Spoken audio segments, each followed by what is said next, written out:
ನೂರೊಂದು ನೆನಪು ಎದೆಯಾಳದಿಂದ ಹಾಡಾಗಿ ಬಂತು ಆನಂದದಿಂದ.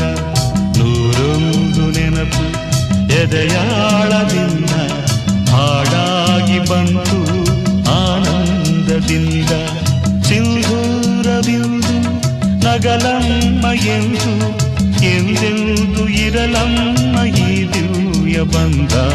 ನೂರೊಂದು ನೆನಪು ಎದೆಯಾಳದಿಂದ ಹಾಡ